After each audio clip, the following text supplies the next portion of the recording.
జై శ్రీరామ్. అందరికీ నమస్కారం. సంఘమిత్ర తరపు నుంచి ట్యూషన్ సెంటర్లు 21 నడుస్తున్నాయి. వీటినే అభ్యాసికలు అని పిలుస్తారు. ప్రతి అభ్యాసికలో పిల్లలతో పాటు అప్పుడప్పుడు పేరెంట్స్ మీటింగ్ కూడా జరుగుతుంది. పేరెంట్స్ వాళ్ళు చాలా ఉత్సాహంగా పాల్గొని వాళ్ళ అభిప్రాయం కూడా చెప్తున్నారు. మేము వాళ్ళతో మాట్లాడినప్పుడు పేరెంట్స్ మా పిల్లల్లో చాలా మార్పు వచ్చింది. ఇంతకుముందు పెద్దవాళ్ళకి అలా రెస్పెక్ట్ ఇచ్చేవాళ్ళు కాదు.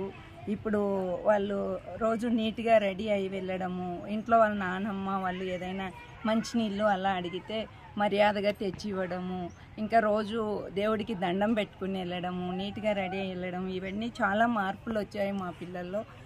ఫ్రీగా చదువు చెప్తారు అంటే ఏమో అనుకున్నాం, కానీ మా పిల్లలకి చదువుతో పాటు సంస్కృతి సంప్రదాయాలన్నీ నేర్పిస్తున్నారు. మేము చాలా సంతోషంగా ఉన్నాము దీనివల్ల అని పేరెంట్స్ అందరు కూడా చెప్పడం జరుగుతుంది. ఇలాంటి ట్యూషన్ సెంటర్లు మీ అందరి సహకారంతో ఇంకా పెంచాలని మేము ఆశిస్తున్నాము. నమస్తే.